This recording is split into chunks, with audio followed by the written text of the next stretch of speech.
Let me look at all of you. Don't want to look at me. There we go. Everybody. Alice. Who's that? Mila. Looks like two people. There's only one. Who's Mila? Which one? Put your hand up. Okay. And then there's Shmita and Maya and Anislina and Karina and Dear Shanti.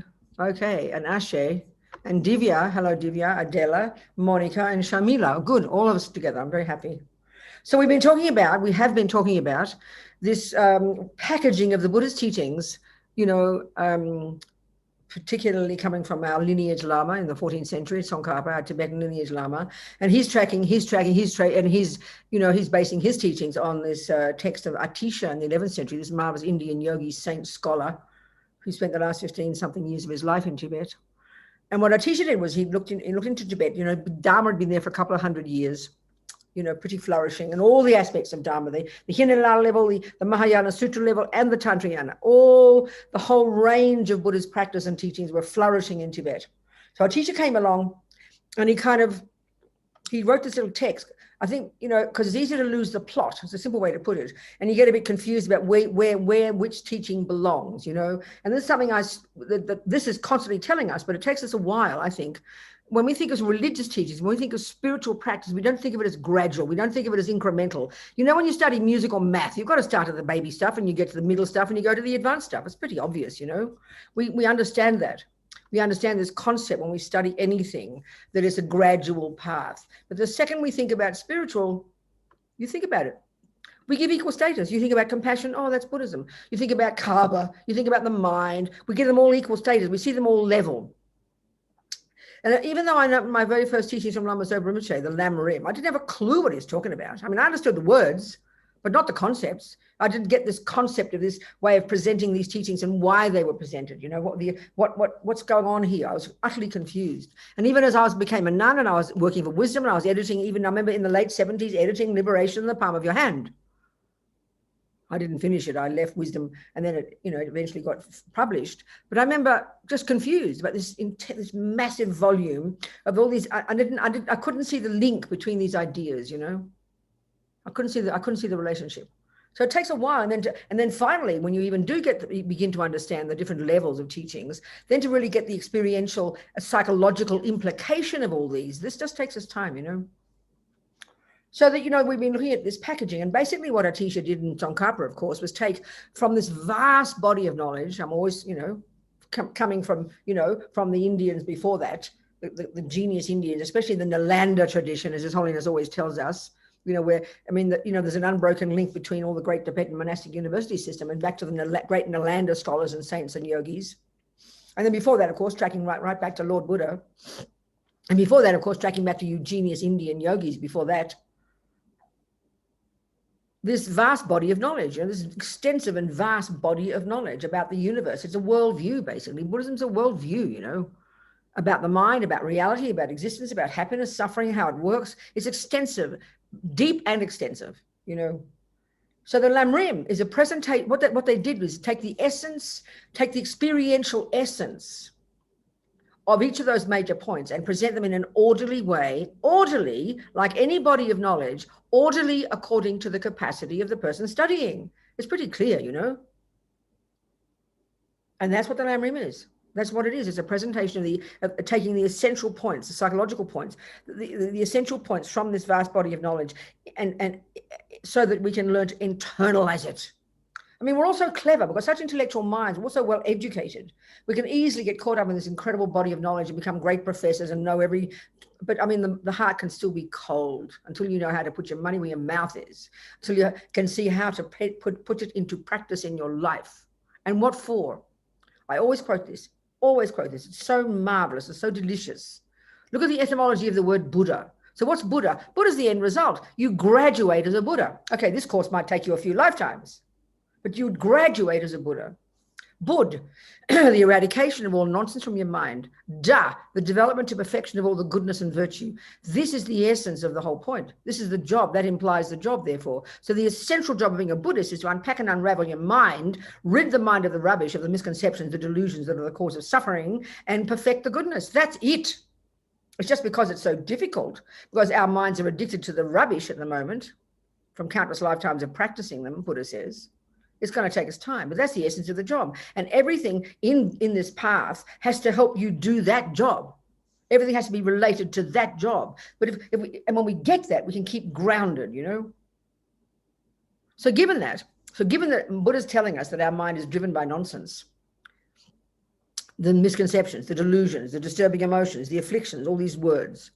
And then for countless lifetimes in samsara, he tells us, life after life after life, we've been driven by these delusions. We believe the stories they tell us. We're completely we're completely lost. We've got completely wrong views deep in the bones of our being. So don't just believe him.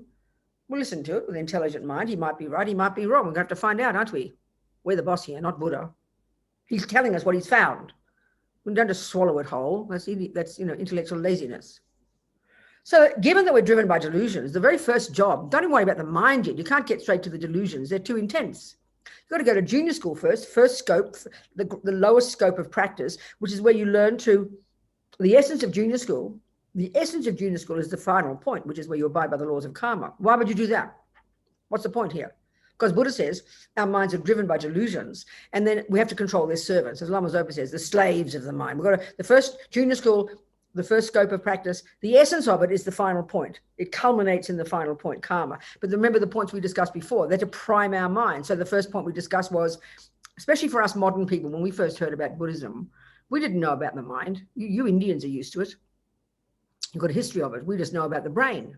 We know all about the brain. We think our mother and father made us, or we think that, so we have to understand that this is when Lama Zopa first taught the lamrim back in the 70s, early 70s, late 60s. He had to tell us what the mind was. It is not physical. It is not a function of the brain. It is not a handiwork of creator. It's not a handiwork of mummy and daddy. It's got its own continuity. It goes back and back. It's beginningless and it's endless. I mean, that's kind of shocking. You don't learn that in modern school.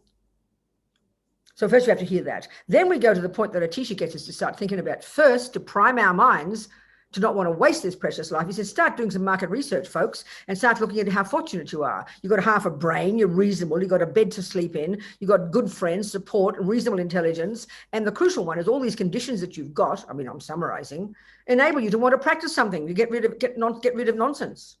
So then you're energized. Conclusion, action, don't waste this life. Now you enter into the path. So now Buddha starts teaching us. A teacher takes all the teachings about impermanence. Vast teachings on impermanence, one of Buddha's main philosophies, and it goes to really subtle levels, subtle impermanence. You can't get that until you've learned to meditate.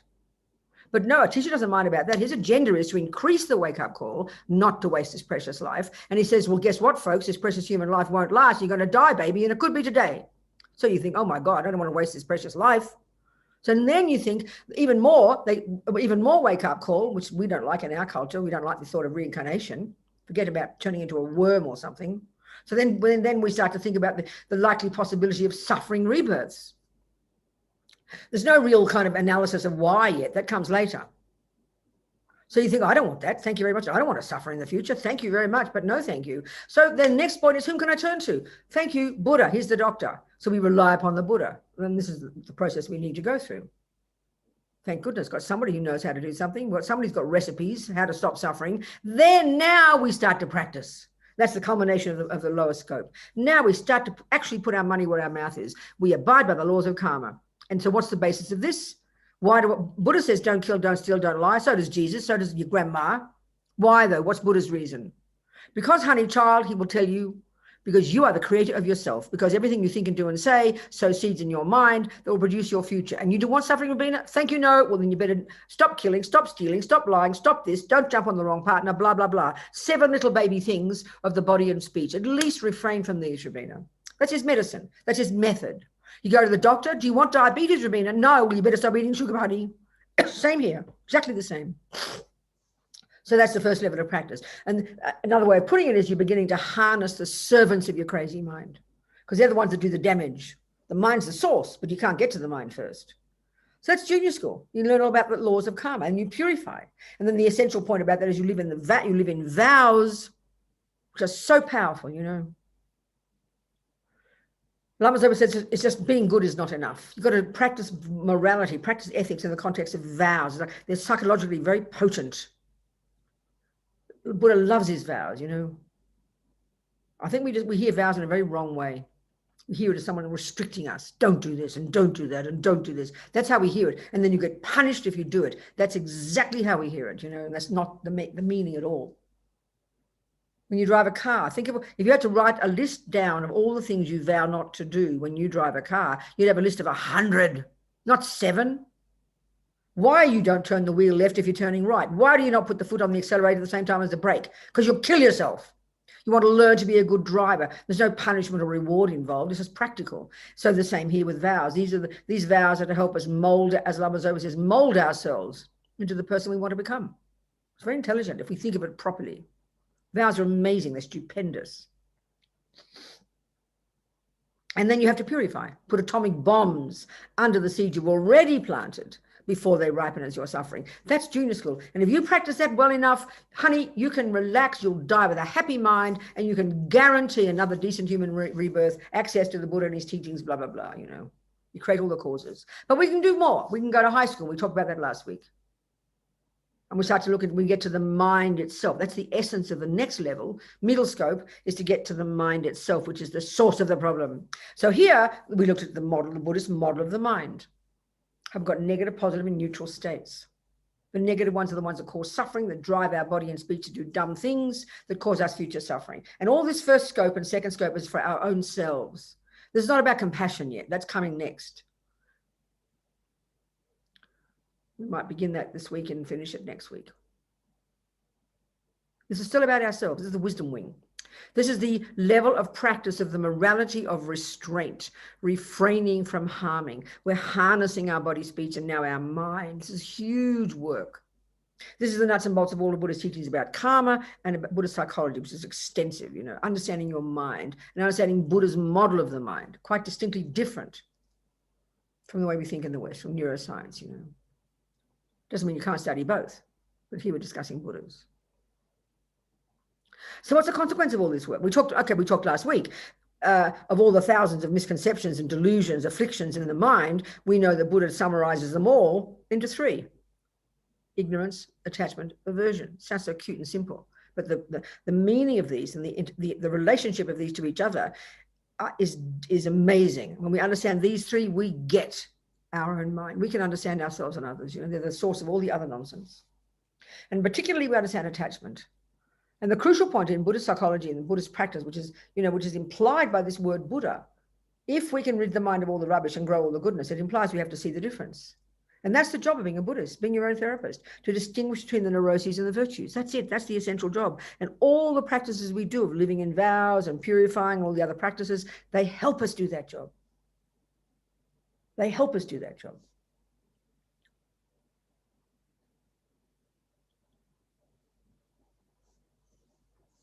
So we have to understand attachment. Huge. I mean, it's just so huge for us. It's enormous. And it's, you know, when we even do hear it a little bit from Buddha's perspective, we hear the tip of the iceberg. Oh, I'm so attached to chocolate cake. I've got to give up attachment. I've got to start somewhere.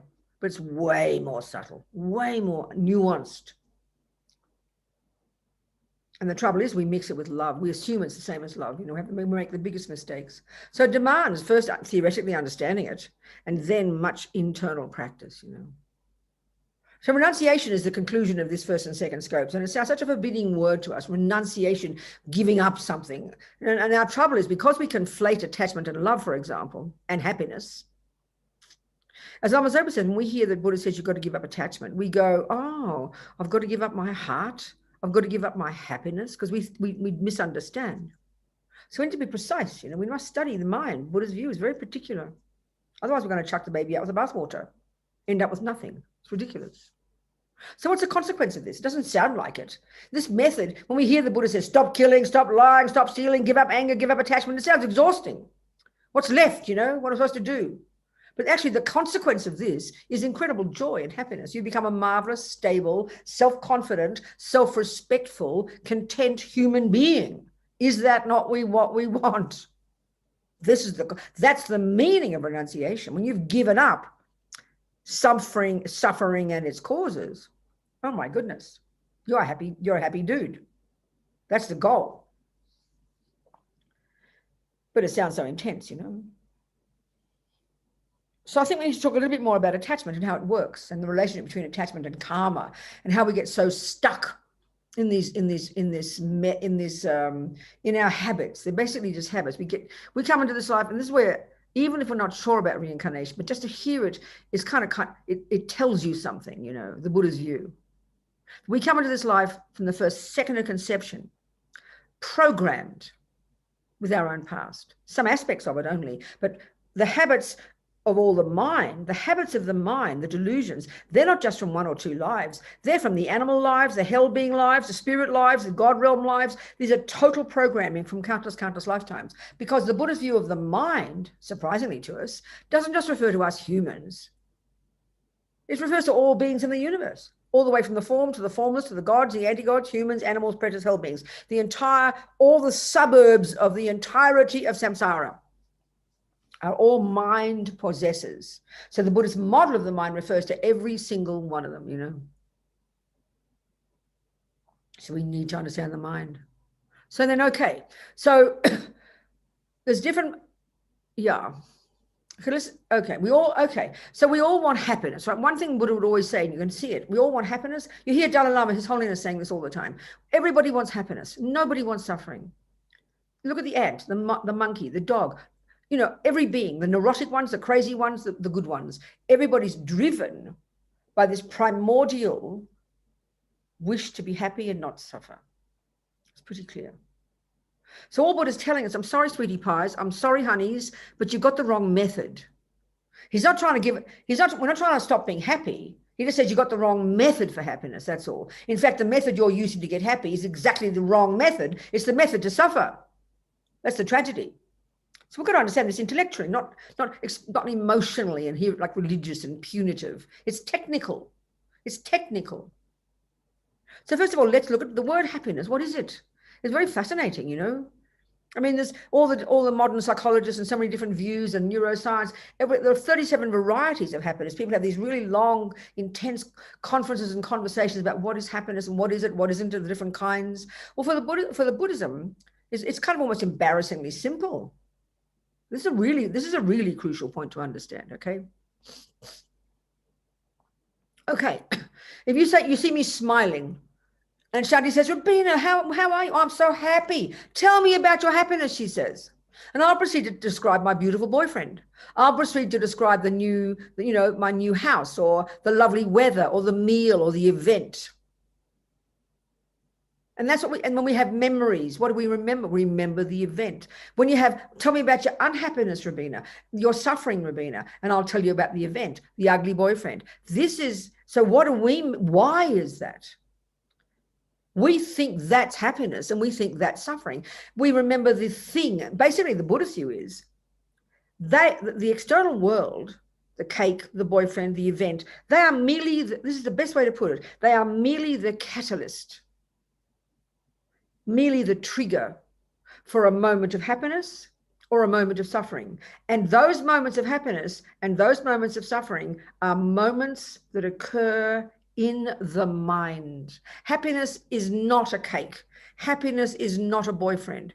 They are merely the thing out there, such that when you've got contact with it, a moment of happiness or suffering is triggered in your mind. So happiness and suffering, pleasure and suffering, happiness, unhappiness, pleasant feeling, unpleasant feeling, these synonyms, they're all referring to the mind. This is unbelievably the most fundamental point in Buddhism. This is what he means when he says we think the cake is the cause of happiness. We not only think the cake is the cause of happiness, we practically, as I'm saying, we think the cake is the happiness, because that's what we remember. That's what looms large for us. Mistake. So let's look at this. In the Buddhist model of the mind, which I'm sure we did talk about, we have been talking about it, there's three categories. There's negative, positive, and neutral. Neurotic, deluded, ridiculous, fear-based, I-based, ridiculous nonsense, afflictions, delusions, mental illnesses, the first category, they're the ones we're trying to get rid of. They're the ones that don't belong in our mind. They're the ones that cause suffering, Buddha says. That's the first category. Ego grasping, attachment, anger, and all the other 83,000, whatever it is. Then you've got the positive, virtuous ones. They're our saving grace, love, kindness, intelligence, compassion, generosity, forgiveness. We know those, and we know they are the good ones. We recognize. They are at the core of our being. This first lot are rubbish. That's what's implied by Buddha. Remember, Buddha, get rid of the rubbish and grow the goodness. That's it. So what's about the third category? Well, they call them neutral insofar as they're neither negative or neurotic or deluded in their nature, nor happy, nor virtuous or positive in their nature. That's an odd concept to us. We've got to get used to it. It's very specific to Buddhism. But so that's why I like to call this third category not neutral, because it sounds like then we think it means not important. But I call them the mechanics of our mind. And this is a very good point, because they enable us to function. Anybody, whether you're a murderer or a meditator, you've got to have good memory. If you forget, when you're making a cake, if you forget whether you put the eggs in or not, you're in trouble. If you're meditating, if you forget what you're doing, you're in trouble. If you're a sniper and you forget who you're killing, you're in trouble. So as Lama Zopa says, thieves need mindfulness. So, okay, in the West, now, not the West, in modern world, you know, psychology's got all these different variations of mindfulness. We've made up our own, and we can do that. Buddha doesn't own it. He doesn't copyright it. But it's very rude that if we think we're meaning Buddhism and we put our own definition, that's very rude. We put all these bells and whistles on mindfulness. Mindfulness is one of the third category of states of mind. And simply speaking, it's the capacity to not forget what you're doing moment by moment. That's it. So a thief needs that. A sniper needs it. A pedophile needs it. I mean, I'm really being quite literal. It's not a virtue in its nature. So you can sit there and watch your breath till the cows come home. Nothing much will happen. You just become an idiot, that's all. It's not virtuous. It's not a virtuous state of mind. A virtuous state of mind is compassion and love and generosity and emptiness, and understanding emptiness and having wisdom. They're virtues. So they've got to underpin your mindfulness. Otherwise, it's a load of rubbish. Don't misunderstand me. I mean, I said it like this one time in one teaching in California. Some fellow left and wrote to the center and said I was insulting Vipassana meditation. I'm not. I'm just criticizing our misconceptions.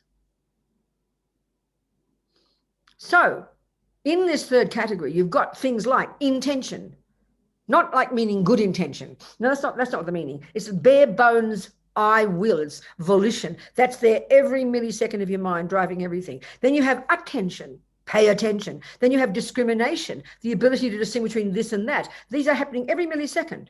There's concentration, good memory, vigilance. Many of these all are working overtime in the background, enabling us to do anything at all. We're not even aware of them. The greatest yogis, when you really can learn to know your mind, then you can see these parts of your mind and understand them and work with them. And these are developed in concentration and meditation, you know. Now, this is my point now. One in this category, and this is a surprise to us, is called the word feeling. Now, if you listen to it, you keep popping up. Look at the 5 skandhas, the 5 aggregates. Buddha's analysis of the components of a person. Feeling is one of those. Look at the 12 links of dependent arising. Feeling is one of those. It keeps popping up. What is it? Why is it so important? Well, it's because. So what it is this. We've got 3 kinds of feeling ever, only. Happy feeling, unhappy feeling, neutral feeling. Let's forget the neutral. In terms of our lives, who cares about those? They're valid, but let's leave those alone. So all we care about is the pleasant and unpleasant. Another word for pleasant feeling is you know, there's a whole spectrum of pleasant feelings, aren't there? All the way from just the mildest pleasant feeling to the most intense ecstasy and rapture. I mean, who has that? I haven't had any rapture yet. I'm still waiting. But they're all words referring to feeling, and they're on the happy side. Then you've got unpleasant feeling, all the way from the mildest unhappy feeling to the most intense, agonizing pain. They are simply called feeling. Now, in their character, that is not a virtuous state of mind, nor a non-virtuous state of mind. That's the meaning of neutral in this model. So it's just there. And that's, so when we understand that, then suddenly it's kind of liberating, because we start to understand the difference between feeling, which is in the third category, simply a pleasant feeling. And then we look into the negative category, we've got one called attachment. But we conflate these two. And we not only conflate them, those two, we conflate them with love as well. This big lump of emotion called love, attachment, and happy feelings, we think of them as all the same, but there's 3 distinct things going on there. For example, if I'm in love with whoever I am this week, you know, who is it? Ashe. You're the only boy I can see, Ashe. I'm sorry you're my boyfriend, even though you've only got his smiling face. There he's coming now. His name moved. You're my boyfriend, Ashe. Okay, to this class today. David's not here this week. So, you know, we say attachment, we say love, and we say happy feelings. So this is the thing, we've got a complete wrong analysis of how happy feelings come. Because the bottom line is we all want happy feelings. That's called happiness. Happiness is another word for pleasant feeling. That's all. The cake might be the trigger. Ashe might be the trigger. You've got to be analytical and precise. Otherwise, how can you unpack your mind? How can you give up attachment if you think it's love? You'll be in serious trouble. If you think happiness is also attachment, you'll become just like an idiot. We've got to understand the meaning of these words, not just put our meaning onto them. So, okay. Attachment is a delusion in the first category. That's like the emotional we discussed last week, is this emotional hunger. Why? Because we feel empty and nothing and nobody and dissatisfied. Why? Because we practice attachment in a past life. And because practicing attachment never gets you your happiness. All practicing attachment does is get you to become more miserable, more hungry. As my mother used to say about food, I was very attached to food when I was a kid. Still am. I don't care about boys, clothes, hairstyles, makeup, houses, money. I like being these, but it's just a food. And what else has a nun got left? She's got food, right? Isn't it? Anyway, I'm just joking. I'm not joking, but you get my point. So anyway, as a kid, I remember my mother saying, you know, the more you get, the more you want. I mean, that's the essence of Buddha, you know. Attachment is this emotional hunger, like we talked last week, that never feels you've got enough. That's the point. It's a bottomless pit of hunger. And we keep thinking the cake will fill it up. It doesn't. It just fills your stomach. So you come into this life from practicing attachment with incredible dissatisfaction, feeling of I'm nothing. That's the pain of attachment. Then you've got the emotional hunger, the hankering, then the exaggerating, then the grasping at it, the manipulating to get it, the expecting to get it, the getting of it, and the possessing of it. All of that is a function of attachment. That's attachment's job. Attachment believes when I get ashe, when I get the cake, then I'll get happy, then I'll get the happy feelings. Because the bottom line is you don't want the cake, you want the happy feelings that come from the cake. That's the point. Just looking at the cake's not enough, is it? You've got to have it in the mouth. And the belief, the absolute belief, when I get ashe, and the whole fantasy of cake is a little not so complicated, but with a person, you know, not just get ashe for a minute like the birds and the dogs do. You see in the animal shows, you know, they go bump and they're gone again, you know. Okay, some have families. But we want an entire story. I want ashe in the house with a lovely house and the things and 3.5 babies and then 80 years of happiness. Attachment makes up all this story. That's attachment. It exaggerates. It embellishes. So then what's love? So attachment is the emotional hunger, the neediness, the manipulating state of mind that exaggerates his deliciousness and his role in my happiness. Then you've got happiness. And this is the tricky part. This is the tricky part. Buddha doesn't argue that when I get ashe, when I get the cake, it does trigger some happy feelings. It does. When we look at the 12 links, or we look at the way these different states of mind all function, it's very clear. First, you know, eye consciousness sees that shape and color. Then due to karmic connection with that person called ashe in this life, you know, a very happy feeling is triggered. And then that next instant, the happy feeling is triggered automatically because of the karmic connection with ashe. Straight away, happy feelings comes. And because you like happy feelings, and then attachment kicks in immediately and then paints a picture of divine, delicious ashe. And then the logic conclusion is, oh, well, I'm having a happy feeling. I'm having it from watching ashe. Clearly, ashe is the cause of my happy feelings. So I've got to keep getting ashe or the cake or whatever it might be. That's the logic, isn't it? We've got to break it all down. Past karmic imprint, habit, you see this person, you run like a magnet, then you make contact, and then all this happens like in a millisecond. Contact is made, happy feeling is triggered, attachment takes over and creates a delicious picture, and that's it. Then you just start the story, you know. Now, along with that, luckily, there is also another state of mind called love, which is in the positive category. I then do want, what is love? Love is a virtue. May you be happy. When I see Ashe happy, I'm delighted he's happy. I have compassion when he suffers. I want to be generous. But the tragedy is and we're going to talk about this in the compassion wing, I only have love for those I'm attached to, because when Ashe chucks me out for a younger version, the love turns off like a tap. I'm sorry, it turns into hate now. Suddenly the object that I thought was so divine now looks disgusting, because now anger has taken over. So attachment is not love, and love and attachment are not happy feelings. Feeling is in the third category, love is in the second category, and attachment is in the first category. They're different states of mind, but they all come together as if they were seamless and one, you know. When we can start to do this analysis, we can start to unpack our minds and be intelligent. If you don't study it, I mean, it's like trying to be a gardener without ever studying botany. It's just plain stupid. You'll never get far. Same here. Are we communicating, people? I'm sure we are. Good. Okay.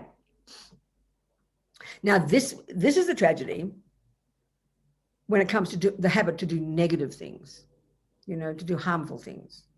This is why the first level, we've got to control the body and speech first. Don't do any analysis yet. Just be a good girl and control your body, control your speech, and don't harm. But look at this one. This is always the example I use. Years and years ago, in the early 90s in Kopan, Lama Zopa was there teaching, and this woman came to my room in tears. I always tell this story, I must have told it 150, 200 times. It's such a good example. She was in tears because her boy had died 5 years before. He'd been a fisherman all his life. He was 29 when he died. She said, he told me, and this is sort of roughly this, I'm now extrapolating a bit. The story is basically, since a tiny boy, as soon as he went fishing, he fell in love with fishing. So what's happening here? This is the point. Past karma, he's been in the lower realms. This is the Buddhist analysis. He's been in the lower realms from killing.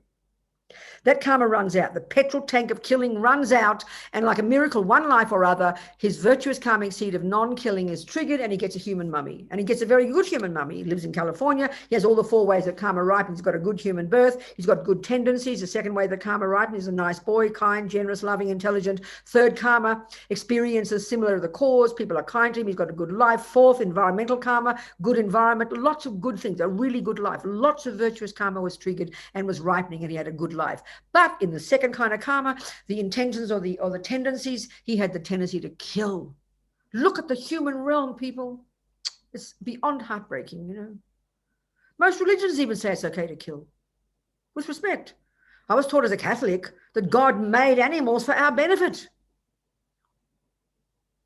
That's an interesting view, isn't it? So most humans kill something. So this is the tragedy if we understand the real meaning of ethics and virtue and goodness, you know. I remember one Lama saying, if you want to give one piece of advice to anybody, don't kill. At least that, don't kill. Because that's the heaviest way to harm others, coming from the heaviest delusions. It's the heaviest harm to do, to take life, you know, to cause suffering. So there's this little boy. He hasn't thought of fishing until one day he goes fishing. And then suddenly what happens? Instantaneously, the karmic seed is like a memory. A memory is triggered. He doesn't remember it, but it's like that. He's instantly the karmic seed from past killing, because he hadn't purified. He'd purified the main results of being in the lower realms. He gets a human body again, but this is the tragedy. He hadn't purified, and this is the world. Look at the world. If you haven't purified all aspects of the killing, you're going to have these 3 residual results of the action. The tendency to keep doing it, which is the worst. The experience of it happening to you. And the environmental result, which is called sickness and things like that. That's all the result of killing. But if you live in vows and you purify, you will wake up in this life, you will never have a thought to kill, you won't get killed or die young, and you'll be fat and healthy and live a good life. They are the result, the intentions, the tendency similar to the cause of non-killing is you don't want to kill. The experience similar to the cause of past non-killing is you won't get killed or die young. The environmental result of the past non-killing is that you won't get sick, you'll be healthy, and whatever you eat will nourish you. They're the results of non-killing. But look at the world. Look at the people who die young. Look at the people who get killed. Look at the people who get sick. Look at the people who kill. These are all the 3 residual results of the main action of killing from being in the lower realms. So this fisherman, like everybody else, exhausted his life of the main karma of killing, gets a human body, all his different virtuous karmic seeds are triggered, but he's still got the tendency to kill, which is the worst one. So he goes fishing. What happens? That it's like a memory is triggered, the karmics from the karmic habit, instantaneously. And the strength of the past action equals the strength of the pleasure that is triggered in terms of this, in this case. So he got enormous joy and pleasure, feelings, pleasant feelings were triggered instantly. And the next instantaneous millisecond, attachment kicks in and paints a delicious picture of it, like me and Ashe. All happens in like a millisecond, just a seamless millisecond. So logically, if you get a pleasant, listen to this, we are driven by the wish for pleasant feelings. That's all we care. We are junkies, and all we want is a pleasant feeling. Look at your life. The millisecond you hurt your knee, what's an unpleasant feeling comes? The millisecond the sound is too noisy. The millisecond the weather's wrong, the food is not the right thing. The millisecond that becomes an unpleasant feeling, and we do not want that. All we want is pleasant feelings. So naturally, if the second you see fishing and then it triggers a pleasant feeling, you don't know why, you're 3 years old for God's sake, and then attachment kicks in and paints a divine picture, of course you want to go fishing again. You found the purpose of your life. That's why we're junkies. We believe attachment story because a pleasant feeling comes and then attachment makes it delicious. We are sucked in, and that's what drives every second of our lives, until we start becoming conscious, which is why we have to live in vows and be disciplined. I mean, it's an interesting analysis. You've got to agree. And of course, we don't question it.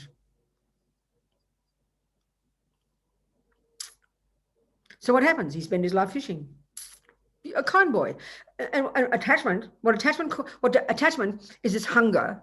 And when it gets what it wants, it's happy feelings come.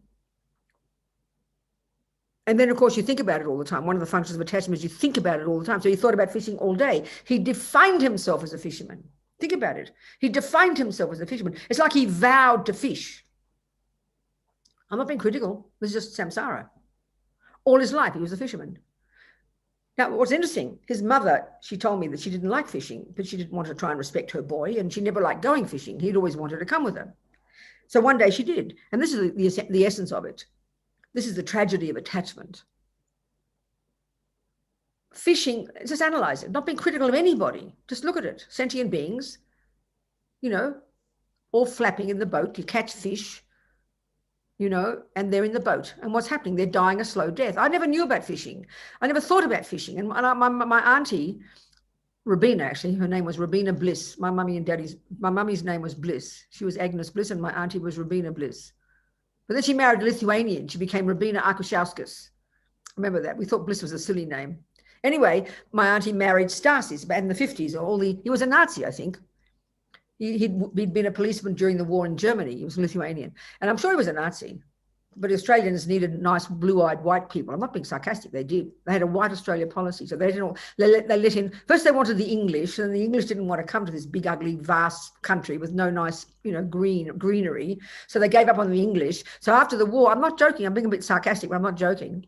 But after the war, the Second World War, they desperately needed more white people. They wanted white people, very consciously wanted white people. So they decided they'd lower their sights and they let in the Eastern Europeans. I'm not joking, because they had blue eyes and white skin. Then they couldn't get enough of them, and they went lower, and then they let the Greeks and Italians come in. And then by the 70s, they let the Vietnamese in, and now it's got all these Indians and it's lost. It's all this multicultural country now. I mean, get my point, please. You're not laughing, some of you people. I'm not sure if I'm upsetting you or making you laugh. You're supposed to laugh. Anyway, now they're multicultural, having all the usual problems of everybody else on the planet. Anyway, my uncle's a Lithuanian, so they let him in, and he's a lovely man, but he was a Nazi. Anyway, my point here is this. He was a peasant. Nothing wrong with peasants, but he lived his life. He'd go fishing in the fishing season and duck shooting in the duck season and quail shooting in the quail season and eel killing in the eel season. He was very productive, So he I remember when he came to Australia and my auntie married him. I think he just needed a wife, and she was 40-something. She needed a husband, so it was sort of convenient, whatever. So he moved to the country, to the river, because he wanted to go fishing and do all these things. And he had a big veggie garden. What was so curious was, in his big veggie garden, he didn't use spray. He said, let the insects enjoy the vegetables, he said. So he didn't think of being a mean person. This is how karma works. You have the habit to kill. So he wasn't angry with the quails and the ducks and the fish and the eels. He just killed them for dinner, But I remember we'd go up there to the river in the summer, and we'd swim in the river, and we'd lie on the bank of the river and lie in the sun and things, I remember him coming back one day with a big sack full of fish. I'd never thought of what fishing happened. I never thought of it. And he dropped the fish onto the ground. It was like 100 degrees, And all the fish are flapping. And I said, Stasi, all the fish are still alive. He said, he laughed. He said, well, yeah, that's how they die. I was beyond shocked. I never thought about it. Do you understand? So these fish is like torture. They die an agonizing death. They want to be in the water, please. I'm not trying to be holy. I'm just trying to analyze it, you know? So this boy, a kind boy, this is why we have to have such compassion when we understand our own mind and how we're driven by delusions. So this kind boy, a nice boy, he went fishing every single day until he died. It was his profession. And his mother went one time, there's all the fish in the boat. So because this is the point now, because he had the karmic connection with fishing, therefore got intense pleasure from the habit, therefore attachment made it look delicious, because attachment paints a picture that's completely unrealistic, paints a picture that hides all the horribleness, because attachment is just simply a picture that's a reflection of our needs. So it looked delicious to him because he got pleasure from it. When you get pleasure from something, you know, you think it's good because attachment makes it good. I remember reading about one fisherman. There's an Australian journalist. He, Robert Hughes, and he wrote many books. He was a good writer, very powerful writer. So he conveyed things very strongly. He was the arts writer for the Time magazine for like 40 years. So he talked about, he was totally in love with fishing. He talked about the first time he went trout fishing. It was like a cosmic experience. So this is very good analysis to understand why we have such blissful feelings about things. Like, for example, like sexual. It's because of the habit so strong of contact with certain things, we label it sexual. It's just very intense pleasure, that's all, because it's to do with our own senses. Pleasure is pleasure is pleasure. Nothing wrong with pleasure. That's not a delusion. So he talked about having almost like a cosmic experience. So what does that mean? That amount of pleasure, which is neither good nor bad, was triggered because of the intensity of his habit of past killing. So this fisherman had this, he enjoyed fishing. You can't analyze why, you know, because it's just karmic connection. But he just went every single day to fishing. He totally enjoyed it. Everything about it was delicious. That was attachment telling him all the time. It was so delicious. He was attracted to it like a magnet. And because of that, what he saw in the boat, when these little fish dying an agonizing death, they don't have a voice. They can't shout. They don't have legs. They can't leap over the boat. The best they can do is wriggle their body, right? He didn't interpret that as anything at all. He just saw, oh, that's what fish do. He saw nothing. His mother, because she didn't have attachment, what she saw was suffering. She saw the truth. That physical behavior was the behavior of a person who desperately wanted to get back in the water. And she could see that. This is the tragedy. I remember reading about or seeing in a video, one news story about, we used to call them the Eskimos, the Inuits, people who live way up in the top of the world, you know, and who bash baby seals to death. He was almost in tears in this interview about how dare these animal rights people come along and criticize my culture, because that's how you see it, it's your culture. But if you looked at it without any analysis of a culture, what you see is a person with a big thing come along and this little baby seal, and there's this guy bashing this baby seal who's squealing and screaming and the red blood is spurting out. But this guy he's not an unnice guy. He doesn't bash his wife to death, but he doesn't see it as suffering. That's what attachment does. It lies to us. It literally lies to us because it's the action we are familiar with that triggers our pleasure that we then see as gorgeous. That's why we're living in la la land. And this is attachment. It's a honey-covered razor blade. It doesn't look like it's anger. Anger looks like it's a problem, but we can't see when this is what happens with attachment. It writes a story that suits my needs. So I was blind as bats. We see the entire world through the lenses of our needs. That's why we create a friend, enemy, stranger. And we're going to get to that in the compassion wing. We've got to analyze our mind. We're in trouble if we don't. You've got to know these parts of the mind. So in that one, like with, let's say, example of Ashe again, you know, attachment, the karmic tendency from the past, connection with Ashe. We've been, obviously, in the beginning, it's a karma of being kind to each other. That's how come the moment I see him, he looks delicious. If the moment I see him, I can't stand the sight of him, that's because of negative karma from the past, where he looks ugly to me, but he looks delicious to me. So past karma ripens, pleasant feelings are triggered, Attachment takes over and paints a divine picture. And then you write the novel of your next 80 years, you know. And then add on top of that love. So love is valid. Keep that. Attachment is ridiculous. Chuck it out. Feeling, you can't chuck it out. It's just the way the mind is. So we've got to know the mind, you know. You've got to study it. First theoretically, and then you can apply it to your own mind. Then you can start to be a Buddhist. This is being a Buddhist, okay? Saying your malas is not being a Buddhist. Walking around a stupa is not being a Buddhist. They're part of it. But the essence, the actual job, and the reason you do all those other things is so you can do the job of changing your mind. Unpacking and unraveling and sorting out the stuff in your mind. Molding your mind into the shape that you want, as Lama Zopa says, you know. Are there any questions? Gitanjali had a question. Gitanjali, can you please unmute? Yes. Hello, Venerable Robina. I had a question on question on attachment, which is that in a friendship or a relationship with your partner, if you're trying to practice detachment, but still feel a sense of comfort, so you are deriving from that individual a sense of comfort and a sense of security.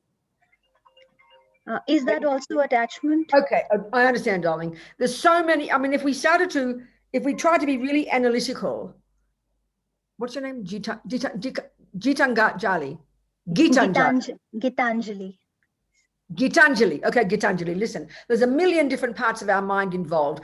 I'm assuming you're talking about like a husband or something, or a wife or something like that. Yes, right? Yes. Okay, good.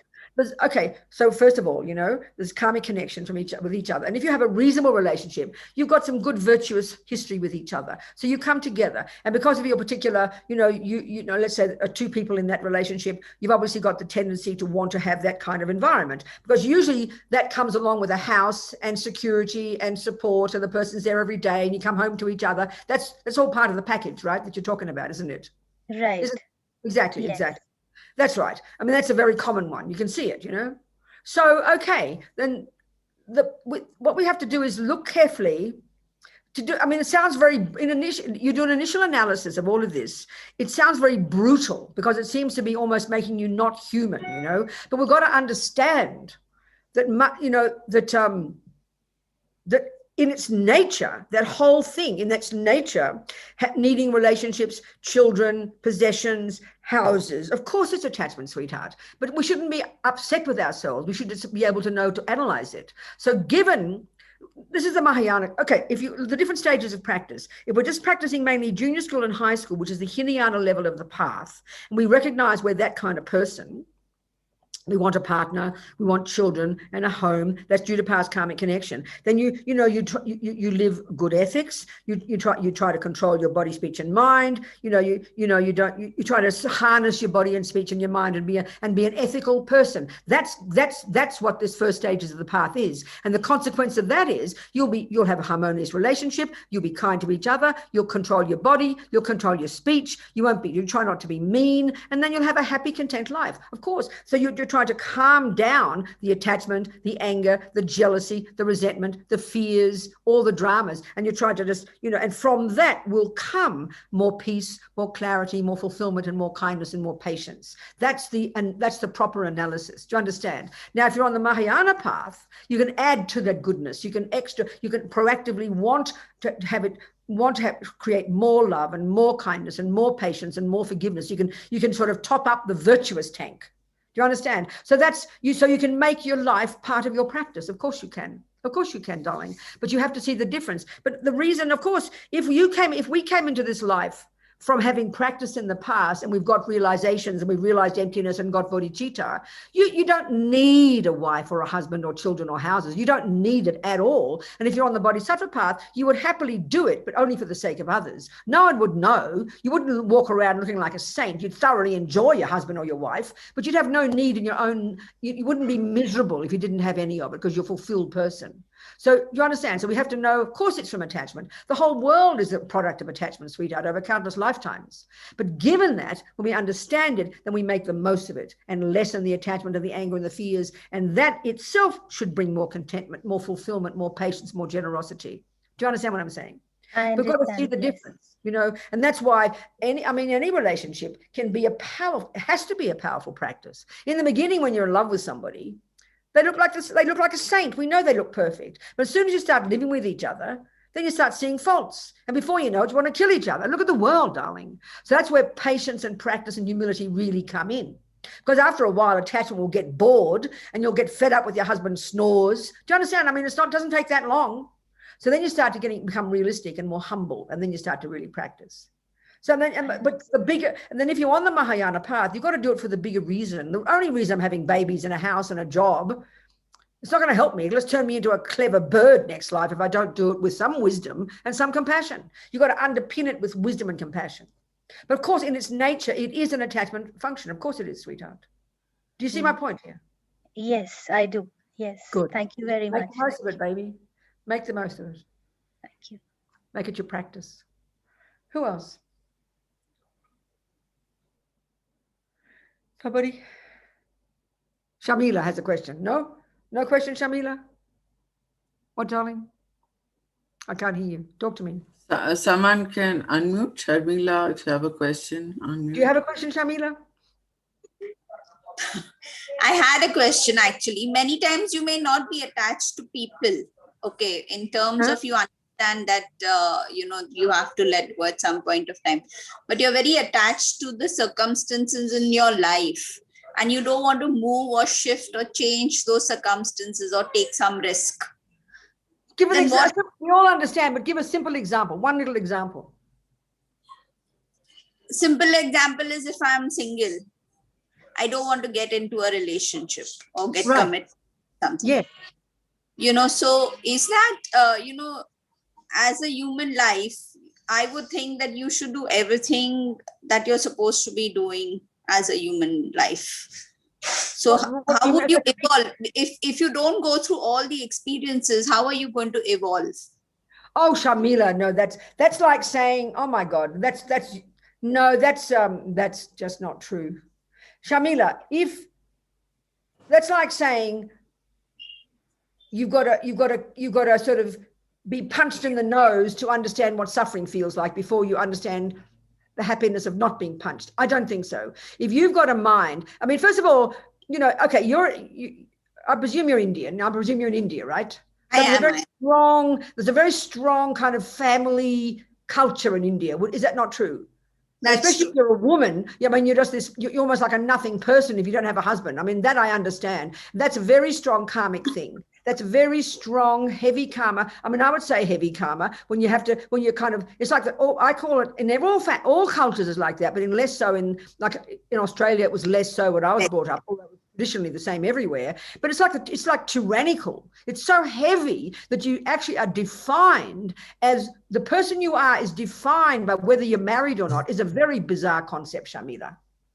I mean, I just think it's utter nonsense. It's just political rubbish. It's just complete nonsense to say that you do what humans do, which means if you're a woman, you've got to have a husband, you've got to have babies. That's like fascist, it's outrageous, Shamila. That's just total nonsense to think that makes you a human being. That's just called attachment, honey. That view is so entrenched in a certain culture, and that's all of our cultures are like that. I mean, look at the animals. We've got these habits. If an animal isn't behaving the right way, they're spurned by the rest of the animals. That's just how we all are with our deluded minds. So, Shamila, if you don't, I didn't ever want a husband. I never wanted babies. I thought, when my friends at school, you talk about what are you going to do when you grow up? Are you going to get married? I wouldn't say anything. I'd think, how can they bear to live in the same house with the same person and have children? I didn't say it because I would have been considered weird.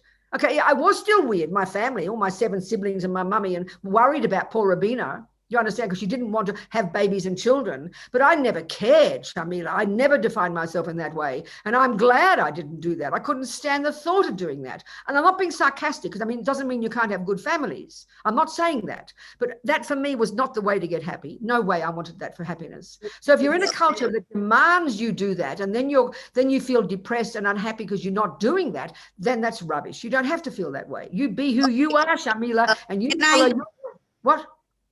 Can I give you another example? Suppose in terms of Shamila, are you hearing what I'm saying first? Yes. You understand the point? We've got to look into our mind. I mean, this is the whole Buddhist point. That's why the Buddhist story of his being this magnificent prince, rich as anything with 47 wives, and he gives it all up. There's a teaching in that, you know, not to go against because you got a husband and wife. Don't feel I'm being, you know, like a policeman. You've got to look into your own mind and do what is most beneficial, Sharmila. That's the bottom line. So go on. Can I give you another example? Another example I can give you. See, you come across some tougher situations in life and you're not willing to take on that responsibility. Okay, so just give me an example, darling. Give me an example. See, maybe in the workplace, okay, yeah, you can take on more responsibility than you do, but you're so in your comfort zone. So you don't take on the bottom line here is, okay, I understand, darling. I do understand your question. It's the same answer to what I said before, but the broader way of putting it is, whatever it is that comes in, first of all, if we understand karma, Sharmila, whatever comes in front of us, that's due to our past action. So we own it as our own. Let's say there's a person who wants a baby all the time and she can never have a baby. That's devastating because she wants a baby. But when you understand it's due to your past karma, there's no sentient being who's going to come to your womb. So whether you like it or not, you can't stay in your comfort zone because your comfort zone is not happy. So you have to learn to work with what's in front of you. So the one about having a family, the job one, if it has been, so the bottom line has to be, if you're taking this whole view of this path to enlightenment, Sharmila, the essence of it is the two wings of the bird. The wisdom wing is what we're discussing now, to do what's, to every action, if from the wisdom wing point of view, every action you do should be to help you become a wiser, better, more developed person, which means you give up attachment. You learn to give up anger. You give up laziness. You give up trying to be in your comfort zone because that's attachment. If it will help, in other words, for you to take on that extra work at work, you think to yourself, will this help me get less attached, less angry, less resentful, and a better person? Then, honey, if the answer is yes, do it. If you're just going to make you get more money or get a better reputation, then don't waste your time, unless you need the money. The other one is, you ask yourself the question, doing this work, getting married, having a baby, not having a baby, whatever it might be, will that help me be of more benefit to others? If the answer is yes, then you do it. So in other words, the bottom line is, Sharmila, your motivation. The bottom line is why. That's the point. Here I'm talking about attachment to the situation. You know, you're in your comfort zone and you don't want to move out. Sharmila, I just answered the question. So clearly I didn't answer it. You didn't hear me then. No, my answer didn't satisfy you. Did it satisfy you or not? No, it didn't. I'll answer again. Sharmila, the bottom line, the basis of your decision to do anything every moment, if you're trying to practice, one basis is, will doing that help me become a better person? Will it help me become less attached, less angry, less jealous, less resentful, a better person? If the answer is yes, do it. Another reason, will it help me become more compassionate and more kind to others? If the answer is yes, do it. So whether it's becoming a multimillionaire, whether it's taking on the work at work, whether it's having a husband and 7 babies, or whether it's having no husband and no babies, the bottom line is, do whatever will help you become a better person and help others. That's the bottom line. That's the answer. Okay, thank you very much. You're hearing that? You get the point? Yes, thank you. Thank you very much. Okay, what else, people? Any other questions? No.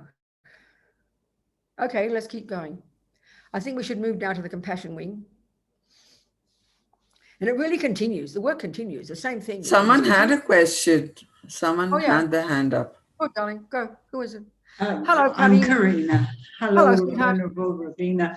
I want to ask a question, but I haven't had time to really phrase it. But I seem to have an attachment to this, the experience I get through Buddhism, the kind of feeling of well-being and happiness. You know, that is my attachment when I'm involved in it. Yeah. And I want to know if there is, now the question really is, I want to decide, I've been interested in Buddhism with FPMT for 25 years. Am I too old to actually make a move in the direction, or might that be a kind of hollow attachment? I understand, Karina. It's a really good point, John. First of all, you know, this is a really good point. from what you just said, it seems to me you're mixing good feelings with attachment. Just because, you know, I mean, how fortunate you are, Karina, if by practicing a spiritual path, it gives you pleasure. Oh my God, you've won the lottery, baby. Don't call that attachment.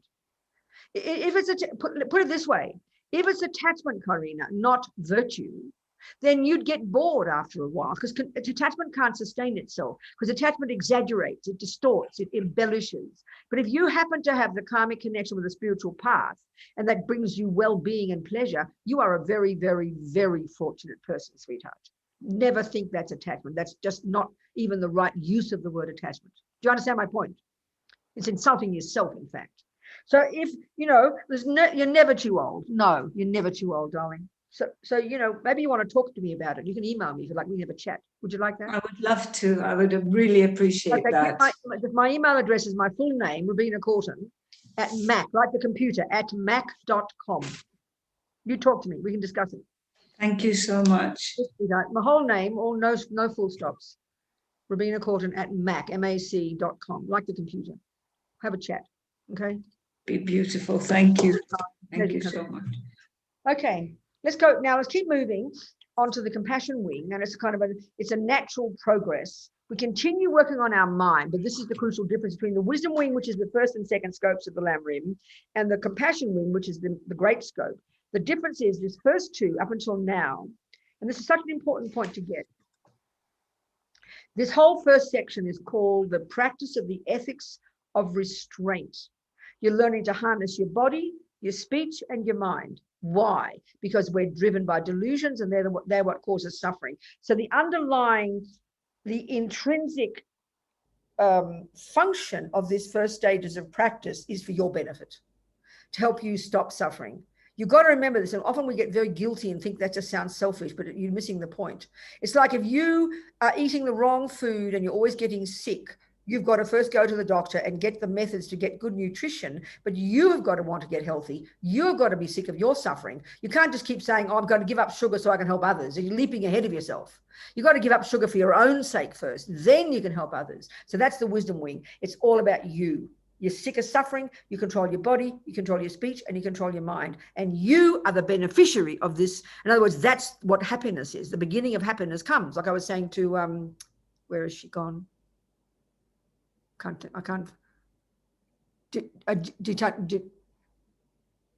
Gitanjali, her point, okay?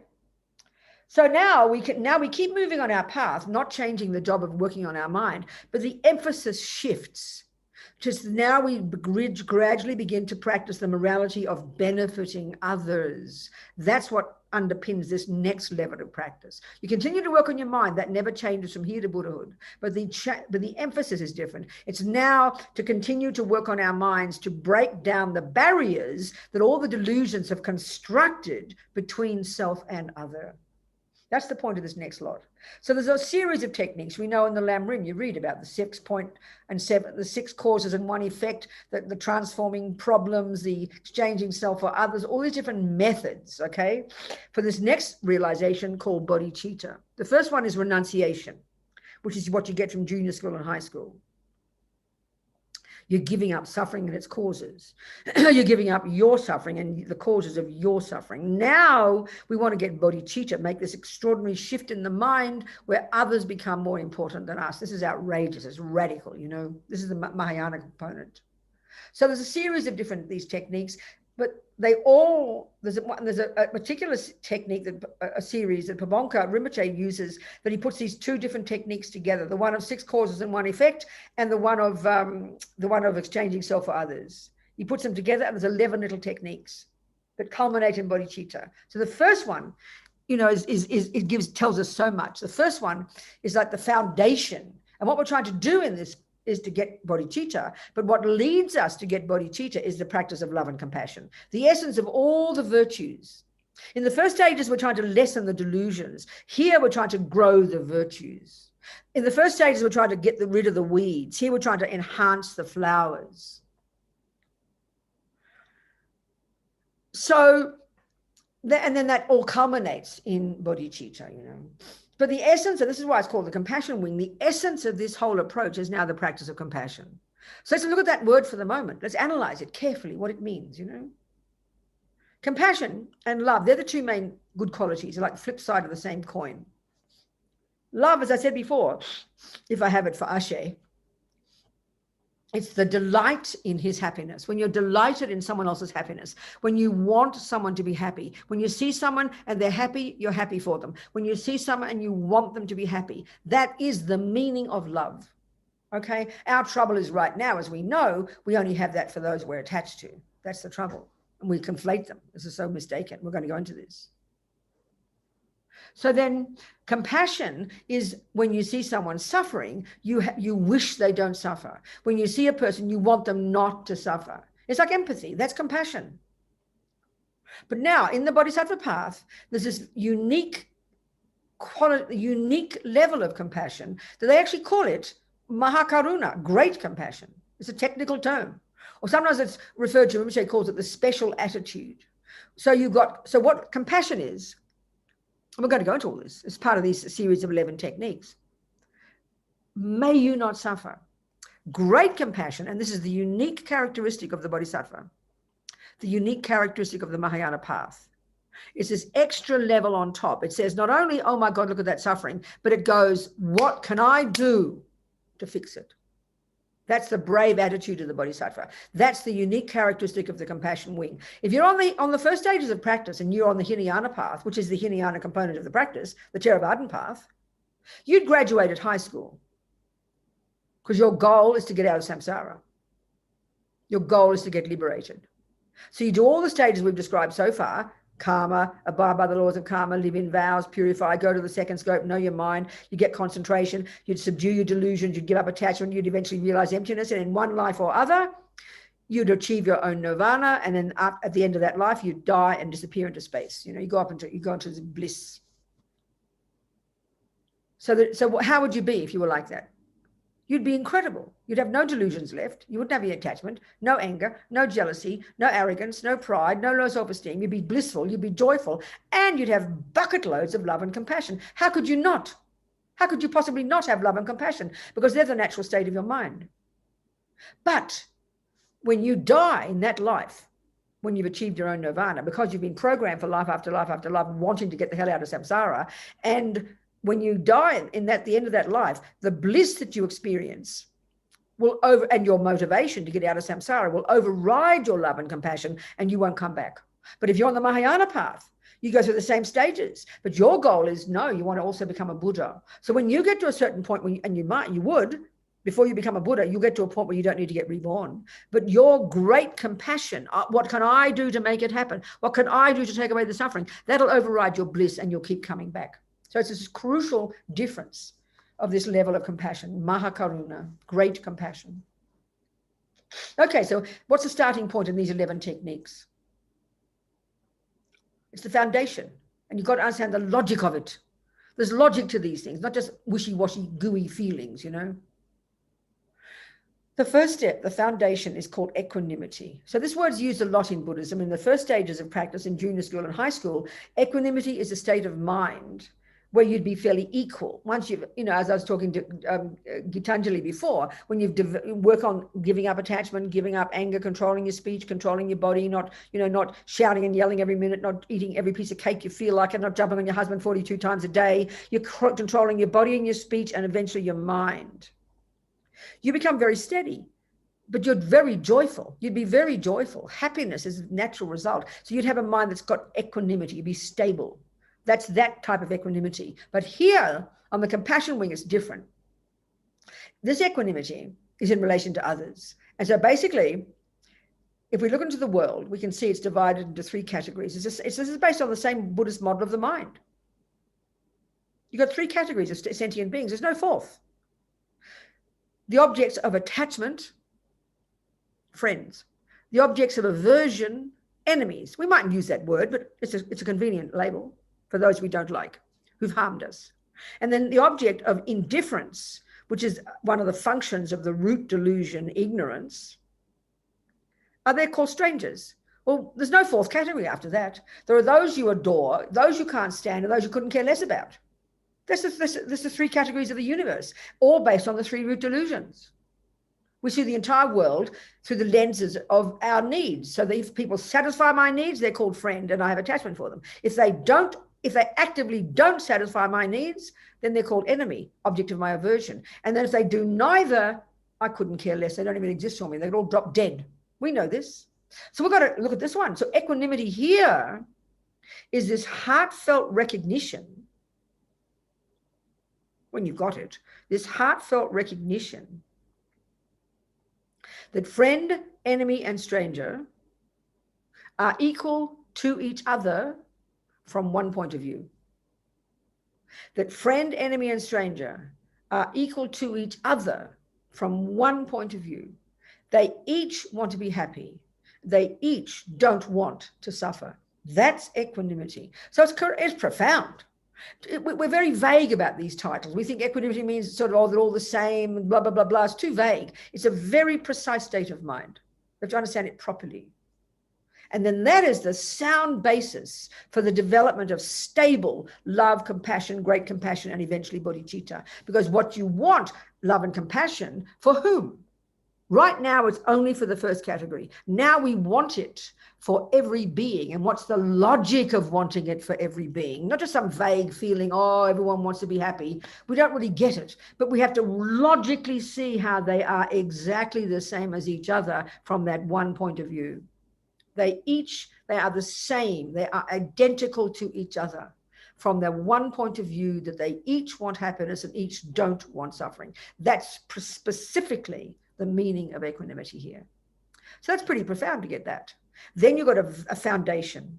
Because what is arguing with? And, these are all done in these analytical meditations. And analytical meditation is where you sit, you get some focus, and you use logic to argue with ego's misconceptions. They're not meant to be gooey feelings of feeling lovely for everybody, and then 1 second later you want to kill them because they're making too much noise. You've got to stabilize your mind and argue with these deluded misconceptions. That's how you get these stable understanding of these stages, So let's look at equanimity. Let's look at the illogic of ego. So even as we're talking, just imagine in front of you right now, right in front of you, eyeball to eyeball, the person you can't stand right now. Or a person all their life has been mean to you. Everybody has people like this. You've got strong history with some family members. No matter how hard you try, they're always in the enemy category. Put that person right there. Whether it's maybe your ex-husband, whoever it might be. Everyone's got somebody who's not nice to them. Everyone's got somebody whom we have aversion for, who causes us so much pain. Right in front of you. To the left in front of you, a beloved, if you have any beloveds at all.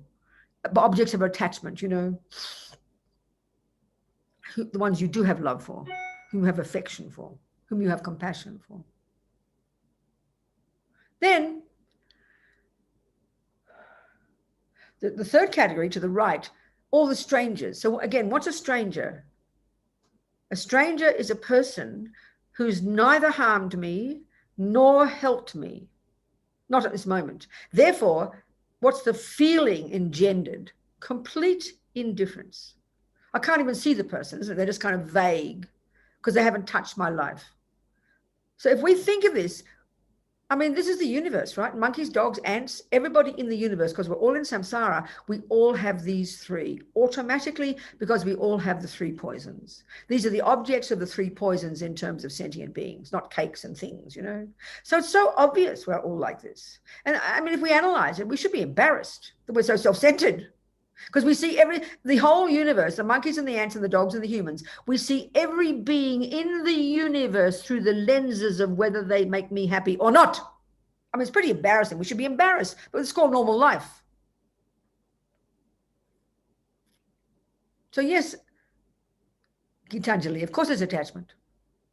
From the bigger picture point of view, it all is, of course it is. But it's hard to hear this because we just take it all as so normal, wanting a family. That's what all our love is. In our culture, often you read that people say the peak of happiness is family, friends, and health.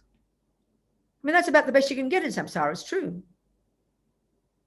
It's not the end result for the Buddha. It's far more to it than that. So let's analyze what we're trying to accomplish here with equanimity. I mean, simple example, put it into practice immediately. A simple example. You've got a divine grandchild. You adore your grandchild. They're like an angel for you. You think of them day and night. You look at them. They're just so totally delicious and heavenly. Many people feel that way about their babies or especially grandchildren. There's a specific kind of relationship with grandparents, isn't there? And then you've got the smelly kid next door whom you can't stand, who's mean. Maybe they are mean. It's not saying they're a saint. Maybe they are mean and nasty. And your kid is playing with them.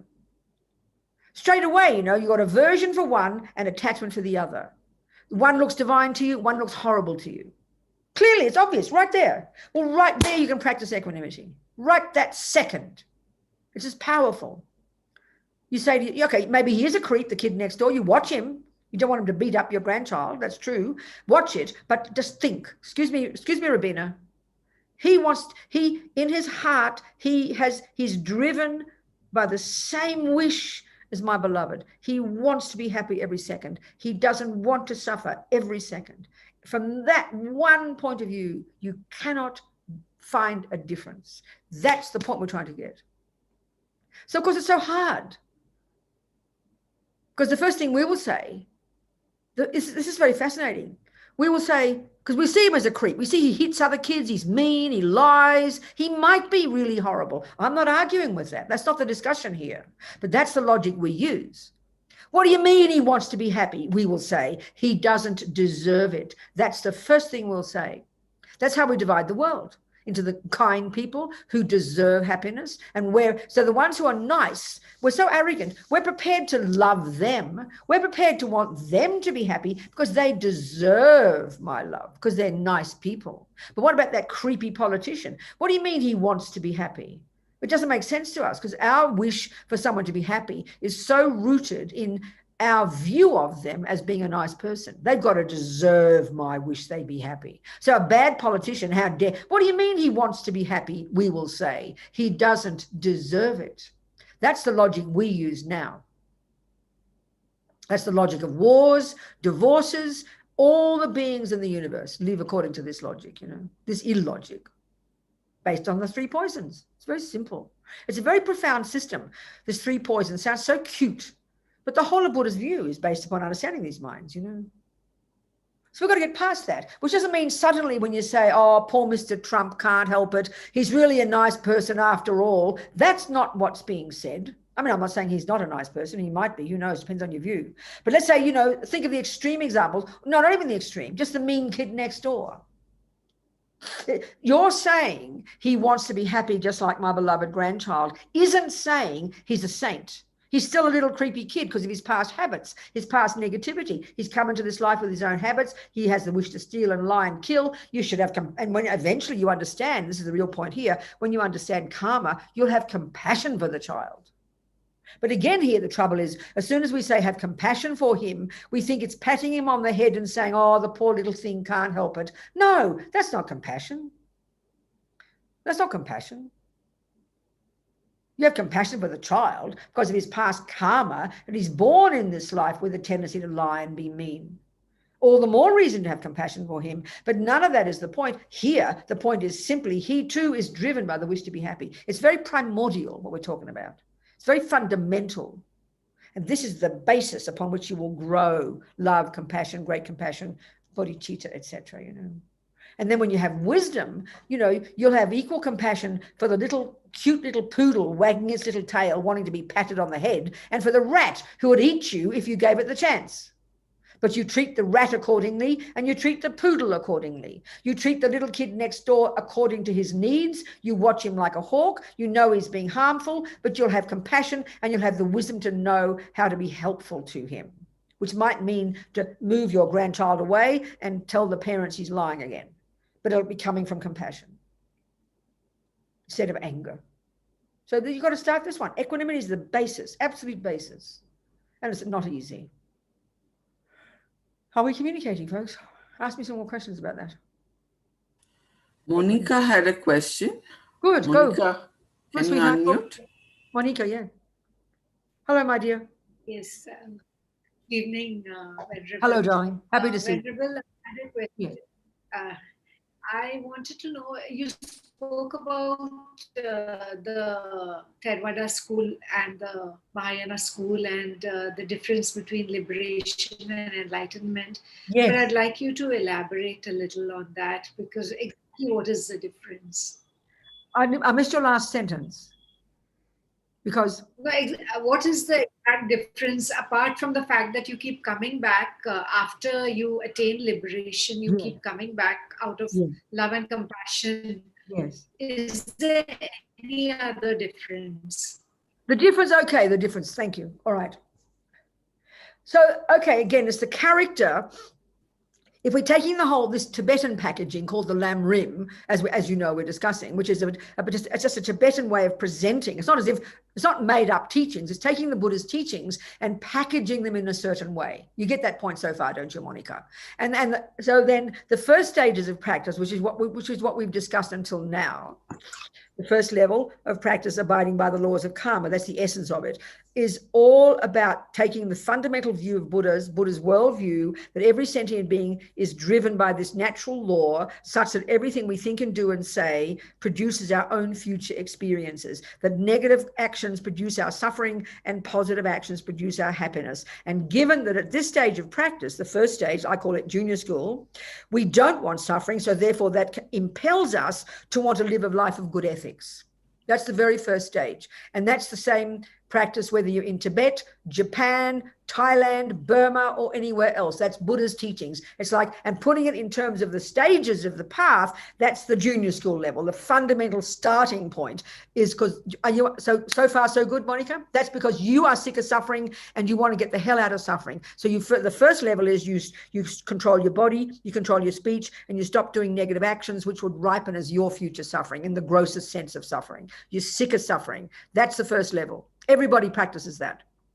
And you are the beneficiary of this, because you have to be driven by this feeling, I am sick of suffering, not some vague, noble compassion idea, but I am sick of suffering. And Buddha points this out in the Four Noble Truths, that we are the cause of our own suffering. Of course, and we're the cause of our own happiness as well. Monica's gone. I'd like to see you. Don't you want to see me again, Monica? No, I freeze when I switch the video on, so that's right. Leave it on. I want to see you. So then second, so this is for your sake. This is the first level. This is, if you call about Hinayana, this is the first stages of the Hinayana practice. This is the first stages of the Theravadan practice. This is the first stages, whatever path you're on, whether you're going to graduate at junior school, high school, or university, that's the first level you go into. That's the first stages. Then based upon your wish to you're sick of the grossest level of suffering, so you control your body, you control your speech, you live in vows, and you purify your negative karma. So when you die, guaranteed you've at least stopped the worst kind of suffering, and you're going to get another decent human rebirth so you can keep on moving on your spiritual path. Now, the next level of practice is that you not only control your body and your speech, and we did this last week and today, you're going to now control the mind. You're going to get into understand what attachment is and what aversion and all the delusions, because they are what drive our body and speech to do crazy things. You get that? That's the second level. Now, if we want to graduate at this stage, this is the Hinayana Path, the Theravadan Path, the first stages of the Mahayana Path, the wisdom wing, all these analogies I'm using. You continue the practice, you get renunciation, you give up attachment, you give up anger, then eventually you get single-pointed concentration, you practice shamatha, then eventually you realize emptiness, and you practice meditating on emptiness, and you cut the root of the samsaric cause, all the causes, and in one life or other in which you accomplish that, and because for many lifetimes your goal has been, I want to achieve my liberation, I want to get out of suffering. I want to get out of samsara. I'm sick of suffering. So in that life, because that's been your goal, when you die in that life, you won't come back. You've finished the job. You've achieved your own liberation, which is so unbelievable. The qualities you'd have are inconceivable. Now that's the teachings of the Theravada. If you study in Burma or Thailand, that those teachings say that bodhicitta exists and that some people will become a Buddha, but there's some radical differences. So if you were studying in Thailand or Burma, that's the goal everybody would aim for. And then they say that when you've achieved that, let's say you achieve that in this life, Monica, let's say you've done all the past work, you come into this life, you've realized emptiness, you've perfected it all, you've removed all the delusions, and then finally you achieve in this life your own nirvana, your own cessation of suffering. Then when you die, they would say, there's nothing of Monica left. She's completely disappeared. Her mind has ceased. The Mahayana view is different. As His Holiness jokes, the Mahayanas have a problem with that. They would say that your mind can never cease, but your suffering has ceased. And when you go into your nirvana, you go into a subtle state of bliss. You still exist and you stay there a long time. And then one day Buddha comes along and taps you on the shoulder and says, okay, Monica, honey, come out of that bliss now and come back onto the Mahayana path, become a Buddha so you can help others. I'm just summarizing things. But the Theravada interpretation is that you've finished. The Mahayana interpretation, you haven't finished. But either way, your suffering has finished and you don't need to come back. So because lifetime after lifetime after lifetime, your goal has been your nirvana, your cessation of suffering, that programs you. And when you achieve it in this life, you won't come back. Okay, do you understand? Because that's been your goal. You graduated at high school. But now, if you're on the Mahayana path, you're incorporating university level, which is the compassion component, which is what we're starting to talk about now. Now, compassion and love are still in your mind. On the Theravadan path, what would you be if you've given up attachment and anger? You'd only have love. You'd only have compassion. You'd be an incredible person. But this extra level of compassion is what I'm talking about. This one that they talk about on the Mahayana path. And because in the Mahayana view, you see, in the Hinayana view, even if you do become a Buddha, when you, in that lifetime that you become a Buddha, when you die, again, your mind will disappear, but not for the Mahayana. So the difference is quite radical in the interpretations of the teachings. So if you're on the Mahayana path, you're driven not just by the wish to get out of samsara, you've got that, but your overriding wish is this great compassion. My God, look at the suffering. If I don't do it, who will? This very courageous attitude that you cultivate that culminates in this bodhicitta, where you make this paradigm shift where now you only want to benefit others and you are prepared to go for countless lifetimes. And you do that on the Mahayana path, life after life after life, perfecting the 6 perfections of the Bodhisattva, which we're going to talk about today and next week, and until you've eventually become this Buddha. So the difference between a Buddha and a Hinayana Arhat is inconceivable. Buddhas, for example, can manifest in billions of bodies throughout billions of universes for the sake of billions of sentient beings for billions of eons. Whereas if you achieve your own nirvana, you just go into bliss. So there's a huge difference. Is that a bit clearer, Monica? We have any doubts about that or any questions, please? Because it's important to understand it. I agree, totally. Do you have questions, sweetheart? Monica, you've frozen. I can't see you or hear you. Maybe Monica will come back in a minute. I can't hear you, sweetheart. She's disappeared. We'll see what happens anyway. Oh, there she is. So did that make sense, Monica?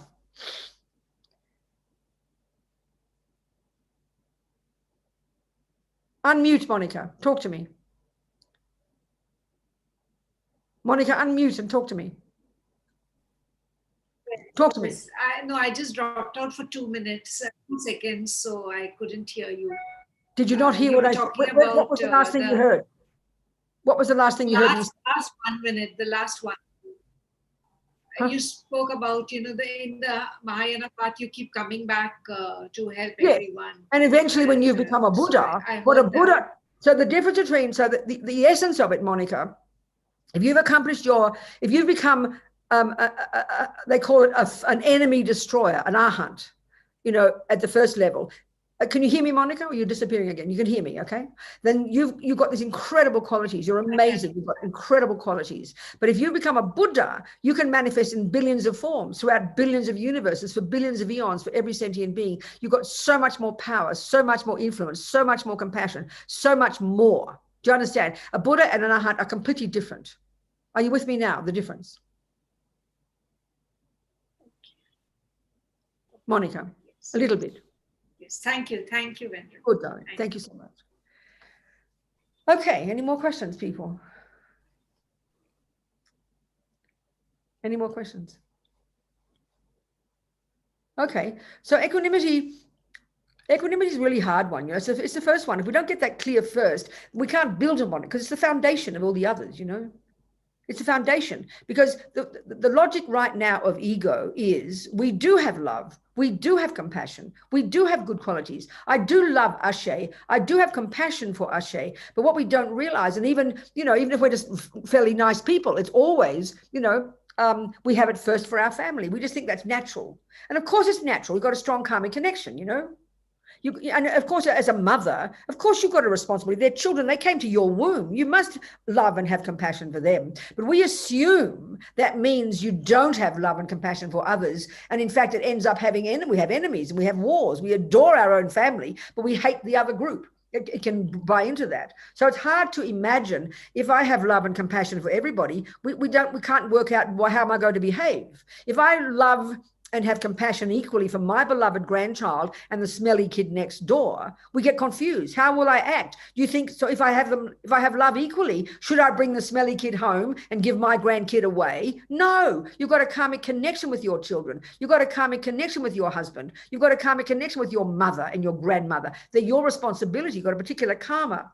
But that doesn't mean you don't want the grandmother next door to be happy. And of course you want the grandmother next door to be happy, but you do what is appropriate to help her be happy. You don't bring her home to your house because you feel like it. So you've got to understand the implications of this equanimity.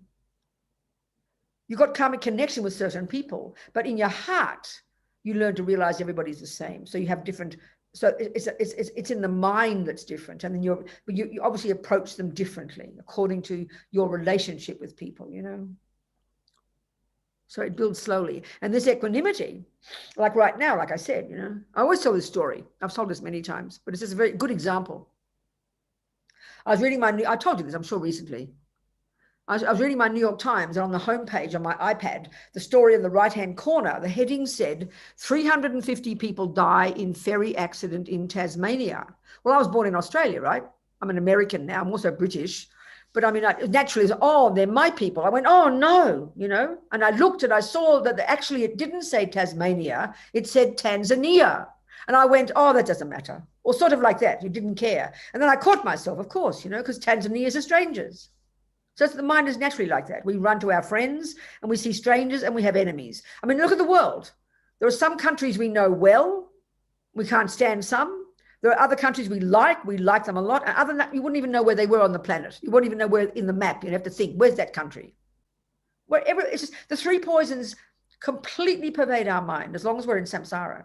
So all the way through, you could say, these different levels of practice, they're just different ways of working on these states of mind. In the first stages, you're playing safe. You're not harming others because you want to protect yourself from creating negative karma because you want to be happy. You want to be free of suffering. Now, having stabilized your body and speech, you're now able to look out into the world and go, oh my God, we're in the same boat. And you continue working on your mind. There's no difference. But now it's in relation to breaking down the barriers between self and other. That's the aspect of the compassion wing. It's more powerful, But it's one step at a time. As His Holiness the Dalai Lama says, compassion is not enough. You need wisdom. That's why you've got to have junior school and high school. Now, this is the other point too. This is a massively important point. We're trying to develop compassion, right? What's compassion? Empathy with the pain of others, empathy with their suffering. Now, if that's true, we need to know the definition of suffering, don't we? So at the moment, and I don't think we even went into this last week, I didn't mention the Four Noble Truths, which is the point of the high school practice. It's the framework. We'll mention it now. So the framework, the high school practice is the Four Noble Truths. There is suffering. There are causes. You can get rid of them and how to do it. So the first level, there are three kinds of suffering, different levels of suffering. The first kind of suffering is what we all agree is suffering. It's called the suffering of suffering. It's very straightforward. It's what we all agree is suffering. And basically, when we understand it's when the bad things happen. This is very simple. Even just in this life, forget about the bigger picture of the whole of samsara. Just in this life, we know the things we don't like is what we call suffering. The pain in the knee, the husband mean to you. They're the causes, of course. But when the bad things happen, that's what we all mean by suffering. Now, our only understanding of suffering is that one. So now we hear that we're trying to cultivate compassion for all sentient beings. And you think, well, what does that mean? That woman over there is not suffering. She's got a beautiful husband. She's got beautiful children. She's a happy person. She's a lovely human being. She has nice things. She's got a good job. What do you mean I should have compassion for her? She's not suffering, we will think. That's completely typical, isn't it? When we see a little animal with a beautiful mummy and lovely food and a little house to live in and a very happy little doggy, what do you mean have compassion? Why should I? The dog's not suffering. Why do we say that? Because we only have the first level of suffering. We only understand the first level of suffering. And that's why, using the wisdom wing that we've described so far, the first kind of suffering is the very first scope. Why do you stop killing and stop stealing and stop lying? Because you don't want the suffering that will come from that, which is being killed, lied to, stolen from, habit to keep doing it. That's the grossest level of suffering. You do not want that. So the first level of practice is the antidote to the first kind of suffering. Now you go to high school and we look at the second kind of suffering. Now we go more subtle. And this is called the suffering of change. I've been describing it, but I haven't been calling it that. This is hugely important to understand. This is a more subtle level. And it's depressing initially because what we mean by what Buddha means, what Buddha calls the suffering of change is what we mean by happiness. So basically, we look at the second noble truth, which is the causes of suffering. There are basically two main causes, hundreds of causes for everything to come together. A moment of happiness, a moment of suffering, a lamp, a computer, a cup. There are many causes that have to come together to produce something. But Buddha narrows it down to two causes of a moment of suffering. Two causes also for a moment of happiness. One, the past action, and two, in the case of suffering, a delusion that drove the action, or in the case of happiness, the virtue that drove the action. Two things, karma and the mind. So the second kind of suffering is what we call happiness. So in the terms of the delusions, the main delusion is attachment. So you could argue that suffering of suffering, which is when the bad things happen, is when attachment doesn't get what it wants. You could argue that the suffering of change, the second more subtle one in high school, is when attachment gets what it wants. That's what we mean by happiness. But Buddha says, no, it's a subtler level of suffering because it leads to the suffering of suffering. This is pretty logical. We believe the cake will make me happy. We believe that totally. Attachment totally believes it. That's why I crave for the cake. My goal is to get happy feelings. And I will get happy feelings. There's no argument. Buddha doesn't argue. When I put that cake in my mouth, it is definitely true that pleasant feelings are triggered in my mind. No argument. Buddha doesn't argue with that. All he says is, but Robina, darling, have you noticed that happy feeling won't last? We hear that. We go, who cares? It's all we know. What else? We don't have another method, do we? We have no other methods. We know it doesn't last, but it's too painful to look at that because we think, well, what the hell does last? What are you talking about? It doesn't last. But all Buddha's telling us is, well, he's found a method to get happy feelings that won't change into suffering. This is his point. So the suffering of suffering is the bad things happen, is when attachment doesn't get what it wants. The suffering of change is when the pleasant feelings arise, and it's the suffering of change because it'll turn into the suffering of suffering.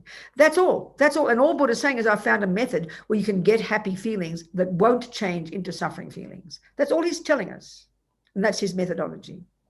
So then there's the third kind of suffering, even more abstract, which is this all pervasive suffering. And we'll discuss that when we realize emptiness. So when we understand these different levels of suffering, in the high school and junior school, for yourself, now you look at the world and you've got all sentient beings. You see all the people with the blissful relationships and money in the bank. Everything's divine, like in a Bollywood movie. Oh, look, they're so happy. And they believe it will last forever. We all believe it will last forever. We will be together until we're 80. We're in heaven. And then before you know it, the husband's dead, the money's gone, the building fell down, you got sacked from Bollywood, and now you're in despair. Because when it's from the result of attachment, when it's even the result of the logic of the cause and effect and impermanence, it can't last. But our grasping mind frantically hopes it will and believes it will last. That's the suffering of the happiness we have now, because it's impermanent, but we don't realize it. And so it's devastating. So the suffering of change is quite a hard one to see, because it sounds like Buddha's being very mean. You're not even allowed to enjoy your cake. Yes, you are. Just realize what it is for what it is, that's all. Are we communicating here, people? That was a lot of stuff and very quick. Did that make sense? People, good.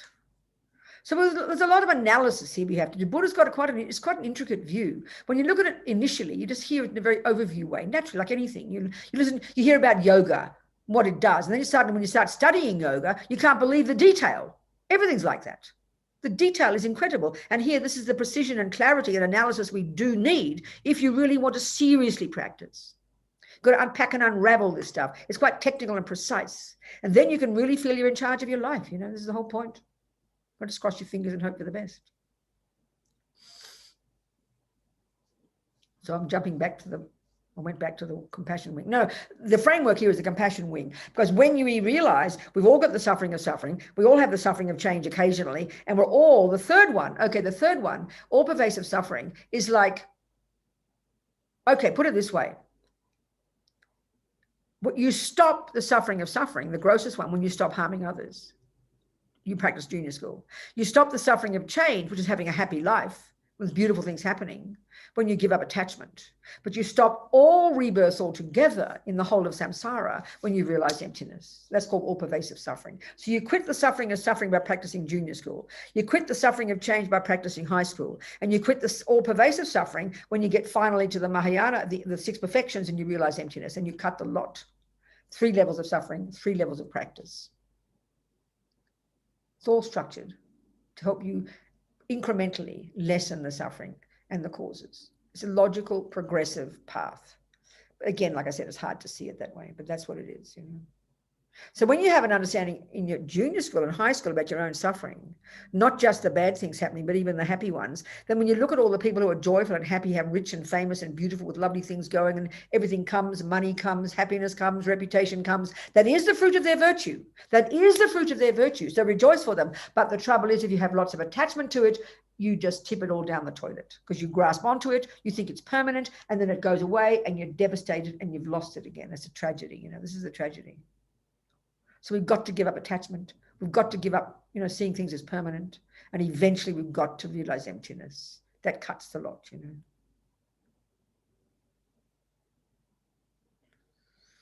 All right, you people, what else? It's time to go again. Time gone like a dream. 10 more minutes, though.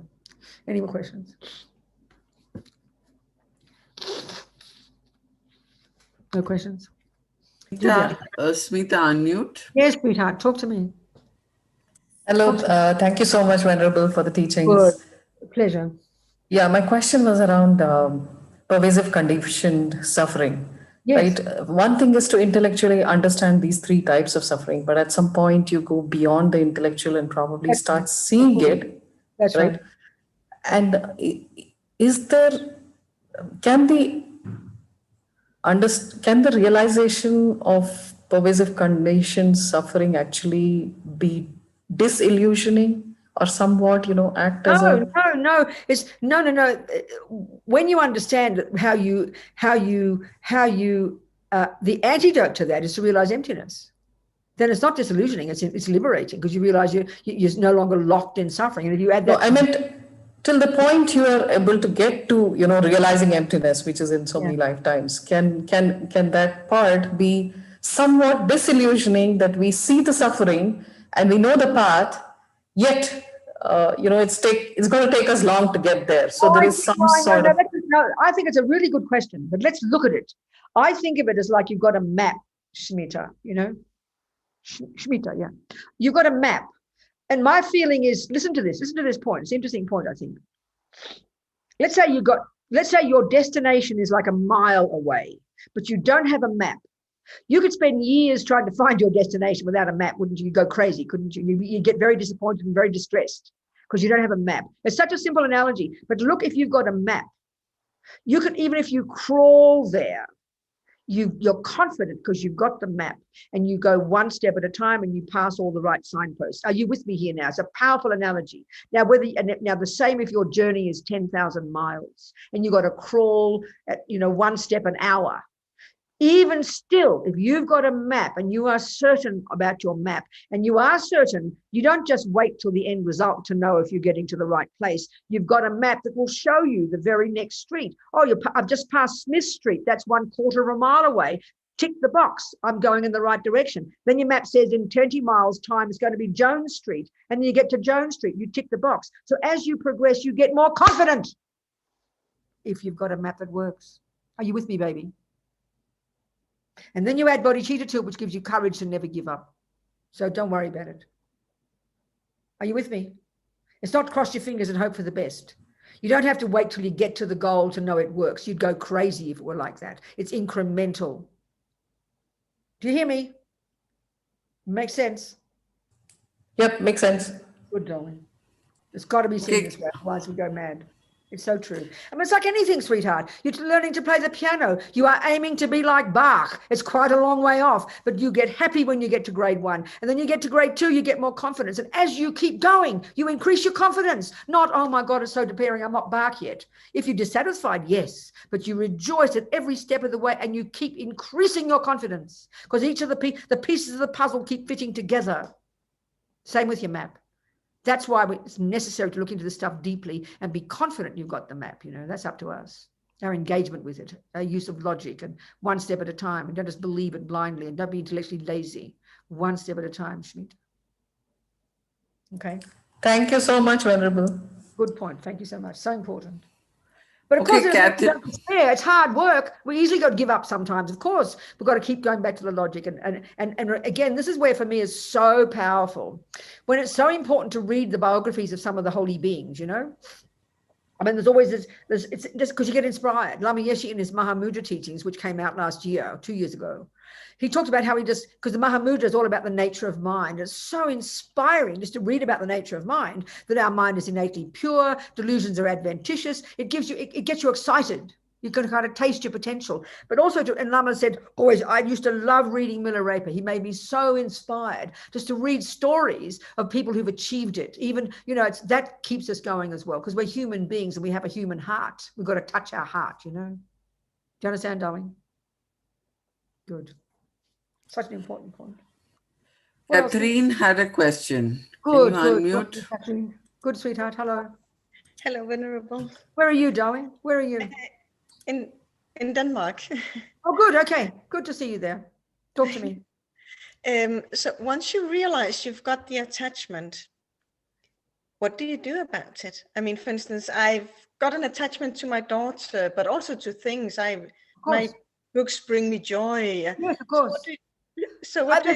Okay, first of all, the very first level of practice is, you know, let's say it's forget the, you know, you forget the dog. Let's say it's just a cake.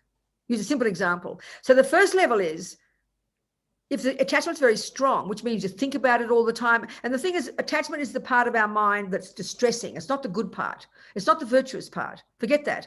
It's not even the pleasure, but it's the distressing. You're thinking about the cake all the time. You'll keep wanting more cake. Then you get fat. Then you get acid reflux. Then you go to the toilet. Then you get up again. You think of cake. So the first one is at least control your hand. Leave your hand in your lap. Calm down the servant of your attachment and get a bit of it. Harness it a little bit. That's the first level of practice. That's junior school. Now you get into the next level where you start to look into the way this attachment is emotional hunger. You notice it, always wanting more, never satisfied with whatever you get. That's the energy of attachment. So you start to understand it and unpack it a little bit. So then it was for a sentient being. You said your dog, right? I said my daughter, but also your daughter. Your daughter. Yeah. Oh, of course, your daughter. Well, honey child, you know, I always joke and I say, I'm glad my mother had attachment for me. She would have killed me otherwise. So in other words, my mother's attachment made me look gorgeous, even though I was this outrageous, naughty child. So because she had so much attachment, but also you've also got love for your daughter. Thank goodness. So attachment is when you over-exaggerate her deliciousness, and that often blinds mothers, makes you neurotic and makes you possessive and makes you defend her when she shouldn't be defended. Whereas so you see that aspect of it, you try to calm that down and you become a more wise mother. And then you sort of think, well, you know, you do what's best for her. That's called love. So you learn to distinguish between attachment and love. They're very different. Love is stable, appropriate, related to the other person. It's got wisdom in it. Attachment is neurotic and self-centered. You've got to see the difference between these states of mind. And the more you can understand them theoretically, the more you'll observe in yourself. Do you understand? Yes, thank you. It's a slow work, and that's why I've got to study it a bit, because it's not how we think of it in the West, in the modern psychology, not at all. And the pleasure part, of course, if you have a good relationship with your daughter and she's a lovely person, you're a lovely person, you've got virtue and love and compassion, and you've got delight in with your daughter. Don't worry, have delight, but don't get thrown by it. I mean, mothers, when they get very possessive, that's the downside of attachment. I mean, I could see with my mum, because we had a bit of a crazy family. People have crazy families. My father didn't behave so well. So she'd always defend me when she shouldn't have defended me.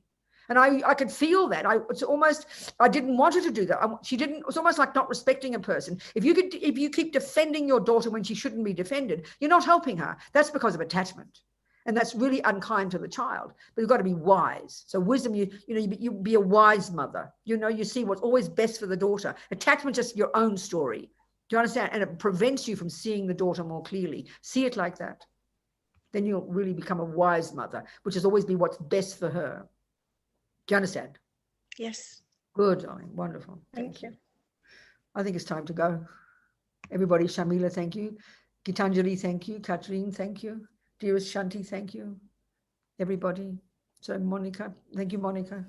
So see you. Thank you, Venerable. We'll finish the compassion wing and we'll talk about emptiness. We'll end up with emptiness, okay? Tomorrow, next week, we'll do that. So here we just thinking, the purpose of these little prayers. We began the session with this little aspiration. We're going to listen to these teachings so that we can eventually become a Buddha, so we can benefit others. So we're thinking, we're dedicating that these last 2 hours, every thought we've had is as many seeds as we've planted in our mind, we think. And we think we're going to nourish these seeds from this moment forward with our practice, with our hard practice, with our thinking about our minds and controlling our body, speech, and mind, helping others, so that we can nourish these seeds so that they will ripen as our Buddhahood, no matter how long it takes, so we can be a benefit to others. And then the last little prayer, this amazing attitude of compassion, bodhicitta, may it grow and grow in the hearts of all. So we'll do it in English. I'm going to say different words so you hear it. So due to the virtuous karmic seeds that we have planted in our mind from listening to these teachings, may we quickly become a Buddha ourselves, so we can lead every single suffering sentient being without exception into exactly that same state. And then may this amazing attitude of bodhicitta, this aspiration to want to never give up helping others and to become a Buddha that has not arisen in the minds of others, may it arise and grow, and that which has arisen in the minds of others, may it grow and grow and grow and not diminish. That's it. Thank you, darlings. Much love. Thank you so much, Shanti, my dear. See you next week. Thank you so much, Venerable. Thanks, sweetheart.